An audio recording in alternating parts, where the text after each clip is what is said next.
ನಮಸ್ಕಾರ. ಬನ್ನಿ, ನಮ್ಮ ದೇಹದ ಒಳಗಿರುವ ಒಂದು ಅದ್ಭುತವಾದ ಹೆದ್ದಾರಿ ವ್ಯವಸ್ಥೆಯ ಬಗ್ಗೆ ಇವತ್ತಿನ ಈ ವಿಶ್ಲೇಷಣೆಯಲ್ಲಿ ತಿಳ್ಕೊಳ್ಳೋಣ. 6 ನಿರ್ದಿಷ್ಟ ವಿಟಮಿನ್ಗಳು ಹಾನಿಗೊಳಗಾದ ನರಗಳನ್ನ ಹೇಗೆ ನೈಸರ್ಗಿಕವಾಗಿ ರಿಪೇರಿ ಮಾಡ್ತವೆ ಅನ್ನೋದನ್ನ ನೋಡೋಣ. ನಮ್ಮ ನರಮಂಡಲ ಇದೆಯಲ್ಲ, ಅದು ದೇಹದ ಅತ್ಯಂತ ಪ್ರಮುಖವಾದ ಭಾಗ. ಮೆದುಳಿಗೆ ಸಂದೇಶಗಳನ್ನು ರವಾನಿಸುವ ಈ ವ್ಯವಸ್ಥೆ ಸರಿಯಾಗಿ ಕೆಲಸ ಮಾಡಬೇಕಂದ್ರೆ ಅದಕ್ಕೆ ಸರಿಯಾದ ಪೋಷಣೆ ಖಂಡಿತ ಬೇಕೇ ಬೇಕು. ಈಗ ಒಂದು ಮುಖ್ಯವಾದ ಪ್ರಶ್ನೆ ಎದುರಾಗುತ್ತೆ. ನರಗಳ ನೋವಿನಿಂದ ಬಳಲ್ತಿರುವಾಗ ಕಾಡುವ ದೊಡ್ಡ ಪ್ರಶ್ನೆ ಅಂದ್ರೆ, ಒಮ್ಮೆ ಹಾನಿಗೊಳಾದ ನರಗಳು ಅಥವಾ ನಮ್ಮ ದೇಹದ ಆಂತರಿಕ ವೈರಿಂಗ್ ವ್ಯವಸ್ಥೆ ಮರಳಿ ಮೊದಲಿನ ಆರೋಗ್ಯಕರ ಸ್ಥಿತಿಗೆ ಬರೋಕೆ ನಿಜವಾಗ್ಲೂ ಸಾಧ್ಯನಾ? ಖಂಡಿತ ಸಾಧ್ಯ. ಸರಿಯಾದ ಪೋಷಕಾಂಶಗಳನ್ನು ಒದಗಿಸಿದರೆ ಅವು ನೈಸರ್ಗಿಕವಾಗಿ ಗುಣಮುಖವಾಗಬಲ್ಲವು. ಇದರ ಗಂಭೀರತೆಯನ್ನು ಅರ್ಥ ಮಾಡ್ಕೊಳ್ಬೇಕೆಂದ್ರೆ ಮೊದಲು ನ್ಯೂರೋಪತಿ ಅಂದ್ರೆ ಏನು ಅಂತ ತಿಳಿಬೇಕು. ದಿನನಿತ್ಯದ ಒತ್ತಡ, ಯಾವುದಾದರೂ ಗಾಯ, ಮಧುಮೇಹ ಅಥವಾ ಪೋಷಕಾಂಶಗಳ ಕೊರತೆಯಿಂದಾಗಿ ನಮ್ಮ ನರಮಂಡಲಕ್ಕೆ ಆಗುವ ಹಾನಿಯೇ ಈ ನ್ಯೂರೋಪತಿ. ಇದರಿಂದಾಗಿ ಕೈಕಾಲುಗಳಲ್ಲಿ ಜುಮ್ಮೆಣಿಸುವಿಕೆ, ಮರಗಟ್ಟುವಿಕೆ, ವಿಪರೀತ ದೌರ್ಬಲ್ಯ ಅಥವಾ ತೀವ್ರವಾದ ನೋವು ಶುರುವಾಗುತ್ತೆ. ಇದು ನಿಜಕ್ಕೂ ಒಂದು ಸವಾಲಿನ ಪರಿಸ್ಥಿತಿ. ಈ ರಿಪೇರಿ ಕೆಲಸ ಹೇಗೆ ನಡೆಯುತ್ತೆ ಅನ್ನೋದನ್ನ ಸುಲಭವಾಗಿ ಅರ್ಥ ಮಾಡಿಕೊಳ್ಳಲು ನಾವು 6 ಪ್ರಮುಖ ವಿಟಮಿನ್ಗಳನ್ನು ಅವುಗಳ ಕೆಲಸದ ಆಧಾರದ ಮೇಲೆ 3 ವಿಶೇಷ ತಂಡಗಳಾಗಿ ವಿಂಗಡಿಸೋಣ. 1. ನಿರ್ಮಾತೃಗಳು, ಅಂದರೆ B1 ಮತ್ತು B12. 2. ರಕ್ಷಕರು, ಅಂದರೆ C ಮತ್ತು E. ಹಾಗೂ 3. ಪುನರುತ್ಪಾದಕರು, ಅಂದರೆ ವಿಟಮಿನ್ D ಮತ್ತು K. ಮೊದಲನೇ ವಿಭಾಗ ನಿರ್ಮಾತೃಗಳು, ನಮ್ಮ ಆಂತರಿಕ ಹೆದ್ದಾರಿಯ ನಿರ್ಮಾಣ. ನಮ್ಮ ನರಗಳ ಮೇಲಿರುವ ರಕ್ಷಣಾ ಕವಚ ಅಂದ್ರೆ ಮೈಲಿನ್ ಕವಚವನ್ನು ನಿರ್ಮಿಸಲು ಈ B1 ಮತ್ತು B12 ವಿಟಮಿನ್ಗಳು ತಮ್ಮ ಕೆಲಸವನ್ನು ಎಷ್ಟು ಅದ್ಭುತವಾಗಿ ಹಂಚಿಕೊಳ್ತವೆ ಅನ್ನೋದು ನಿಜಕ್ಕೂ ಕುತೂಹಲಕಾರಿ. B1 ಅಥವಾ ಥಯಾಮಿನ್ ಇಂಧನದಂತೆ ಕೆಲಸ ಮಾಡಿ ಶಕ್ತಿ ಒದಗಿಸುತ್ತೆ ಮತ್ತು ನರಗಳ ಬೆಳವಣಿಗೆಗೆ ಸಹಾಯ ಮಾಡುತ್ತೆ. ಅದೇ ಸಮಯದಲ್ಲಿ B12 ಅಥವಾ ಕೊಬಾಲಮಿನ್ DNA ಸಂಶ್ಲೇಷಣೆಯ ಕಡೆ ಗಮನ ಹರಿಸುತ್ತೆ ಮತ್ತು ನರಗಳಿಗೆ ಹಾನಿ ಮಾಡುವ ಹೋಮೋಸಿಸ್ಟಿನ್ ಎಂಬ ವಿಷಕಾರಿ ಅಂಶವನ್ನು ನಾಶಪಡಿಸುತ್ತೆ.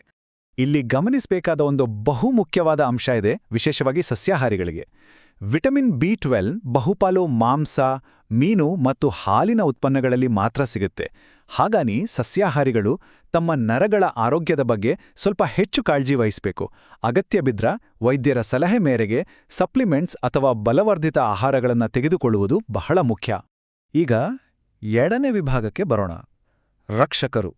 ಇವರು ನರಗಳ ಸುತ್ತಳತೆಯನ್ನ ಭದ್ರಪಡಿಸುವ ಕೆಲಸ ಮಾಡ್ತಾರೆ. ವಿಟಮಿನ್ C ಮತ್ತು E ಇವೆರಡೂ ಸೇರಿ ಒಂದು ಭದ್ರತಾ ಪಡೆಯಂತೆ ಕೆಲಸ ಮಾಡುತ್ತವೆ. ಈ ಆಂಟಿಆಕ್ಸಿಡೆಂಟ್ಗಳ ಕೆಲಸ ಮಾಡುವ ರೀತಿ ತುಂಬಾನೇ ನಿಖರವಾಗಿದೆ. ಮೊದಲಿಗೆ ಹಾನಿಕಾರಕವಾದ ಫ್ರೀ ರ್ಯಾಡಿಕಲ್ಗಳನ್ನ ಇವು ತಟಸ್ಥಗೊಳಿಸುತ್ತವೆ. ನಂತರ ನರಗಳಿಗೆ ಹಾನಿ ಮಾಡುವ ದೀರ್ಘಕಾಲದ ಉರಿಯೂತ ಅಥವಾ ಇನ್ಫ್ಲಮೇಷನ್ ಅನ್ನು ಕಡಿಮೆ ಮಾಡುತ್ತವೆ. ಕೊನೆಯದಾಗಿ ರಕ್ತ ಸಂಚಾರವನ್ನು ಸುಧಾರಿಸಿ ಹಾನಿಗೊಳಗಾದ ಭಾಗದಲ್ಲಿರುವ ಕಲ್ಮಶಗಳನ್ನು ಶುದ್ಧೀಕರಿಸುತ್ತವೆ. ವಿಟಮಿನ್ C ಎಂದಾಕ್ಷಣ ನಮ್ಗೆ ನೆನಪಾಗೋದು ಶೀತ, ಕೆಮ್ಮು ಅಲ್ವಾ? ಆದರೆ ಇಲ್ಲಿರುವ ಮೂಲ ಮಾಹಿತಿಯನ್ನು ಗಮನಿಸಿದ್ರೆ ವಿಟಮಿನ್ C ನಮ್ಮ ನರಗಳ ರಕ್ಷಣಾತ್ಮಕ ಕವಚಕ್ಕೆ ಅಂದ್ರೆ ಕೋಲಾಜನ್ ರಚನೆಗೆ ಅಗತ್ಯವಾದ ಬಲವನ್ನು ಕೊಡುತ್ತೆ. ಇದಿಲ್ಲದಿದ್ರೆ ನರಗಳ ಕವಚ ದುರ್ಬಲವಾಗುತ್ತೆ. ಇದು ಕೇವಲ ರೋಗ ನಿರೋಧಕ ಶಕ್ತಿಗಷ್ಟೇ ಸೀಮಿತವಲ್ಲ. ಇದರ ಜೊತೆಗೆ ರಕ್ಷಣಾ ಕಾರ್ಯಾಚರಣೆ ಸುಗಮವಾಗಿ ನಡೆಯಲು ರಸ್ತೆಗಳನ್ನು ಕ್ಲಿಯರ್ ಮಾಡುವ ಕೆಲಸವನ್ನು ವಿಟಮಿನ್ E ಮಾಡುತ್ತೆ. ರಕ್ತನಾಳಗಳನ್ನು ಹಿಗ್ಗಿಸಿ ರಕ್ತದ ಹರಿವನ್ನು ಸುಧಾರಿಸೋದ್ರಿಂದ ಆಮ್ಲಜನಕ ಮತ್ತು ಪೋಷಕಾಂಶಗಳು ಹಾನಿಗೊಳಗಾದ ನರಗಳಿಗೆ ನೇರವಾಗಿ ತಲುಪ್ತವೆ. ಮಧುಮೇಹ ಅಥವಾ ಕೀಮೊಥೆರಪಿಯಿಂದಾದ ನರಗಳ ಹಾನಿಯನ್ನು ತಡೆಯಲು ಇದು ಅಕ್ಷರಶಃ ಒಂದು ಸಂಜೀವಿನಿಯಂತೆ ಕೆಲಸ ಮಾಡುತ್ತೆ. ಈಗ 3ನೇ ವಿಭಾಗ ಪುನರುತ್ಪಾದಕರು, ಹೊಸ ಬೆಳವಣಿಗೆಯನ್ನು ಉತ್ತೇಜಿಸುವ ಪ್ರಮುಖ ಹಂತ. ಇದು ನಿಜಕ್ಕೂ ಆಶ್ಚರ್ಯಕರ ಸಂಗತಿ. ವಿಟಮಿನ್ D ಮತ್ತು K ಅಂದಾಕ್ಷಣ ಮೂಳೆಗಳ ಬಲವರ್ಧನೆ ಮತ್ತು ರಕ್ತ ಹೆಪ್ಪುಗಟ್ಟುವಿಕೆ ನೆನಪಾಗುತ್ತೆ.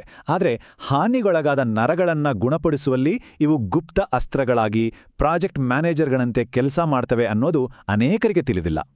ಇವು ಹೊಸ ನರಗಳ ಬೆಳವಣಿಗೆಗೆ ಅತ್ಯಗತ್ಯ. ಉದಾಹರಣೆಗೆ ವಿಟಮಿನ್ K ಯಿಂದ ಉತ್ಪತ್ತಿಯಾಗುವ ಗ್ಯಾಸ್6 ಎಂಬ ಪ್ರೋಟೀನ್ ಅನ್ನು ತೆಗೆದುಕೊಳ್ಳಿ.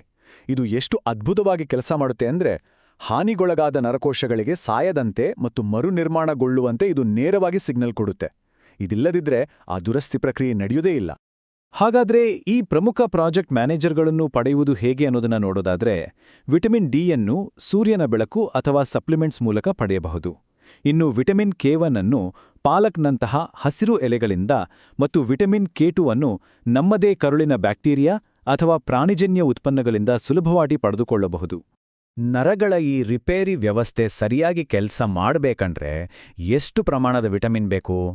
ವಯಸ್ಕ ಪುರುಷರಿಗೆ ಪ್ರತಿದಿನ ಸುಮಾರು 120 ಮೈಕ್ರೋಗ್ರಾಂ ವಿಟಮಿನ್ ಕೆ ಬೇಕಾಗುತ್ತೆ ಮತ್ತು ಮಹಿಳೆಯರಿಗೆ ಇದು 90 ಮೈಕ್ರೋಗ್ರಾಂಗಳಷ್ಟು ಬೇಕಾಗುತ್ತೆ.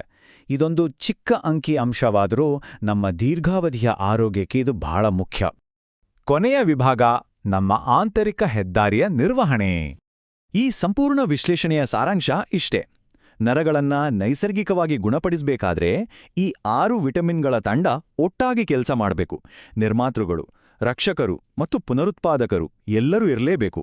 ಹಾಗಾಗಿ ಒಂದು ಪ್ರಮುಖವಾದ ಚಿಂತನೆಯೊಂದಿಗೆ ಈ ವಿಷಯವನ್ನ ಮುಕ್ತಾಯಗೊಳಿಸೋಣ.